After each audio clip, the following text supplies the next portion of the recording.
Itong area na to, dito ako nagre-recharge at nagre-release ng tensyon.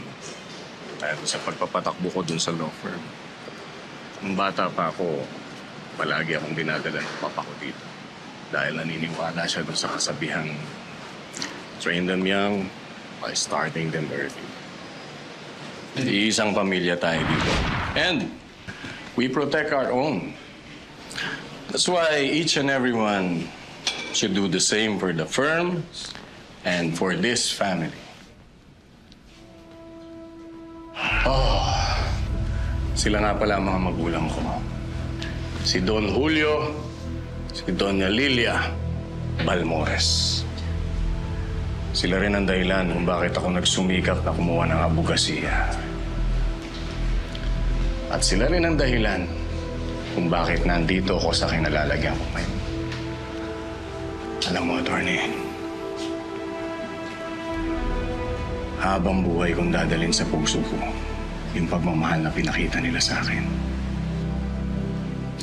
Maswerte sila sa'yo, Judge. May mga anak kasi na itinatakwil ng mga magulang dahil puro bisyo, barkada. Mga anak na walang ginawa kundi maglustay ng pera. Alam mo kung ano tawag doon, Judge? Basura.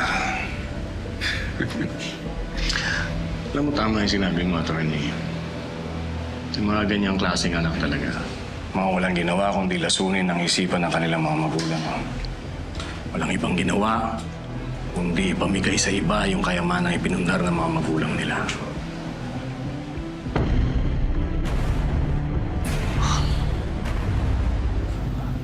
Judge, kung ako lang. Ilan kayong magkakapatid?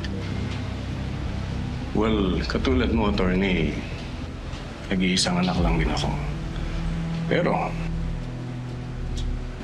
merong mga nagkiklaim na anak din sila. Pero siyempre, hindi sila ubra sa akin.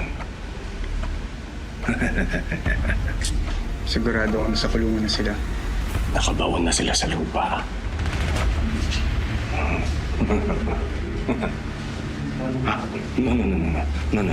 Don't get me wrong. Hindi ko sila pinamatay. Namatay sila sa aksidente. So sad. Nakakaawa.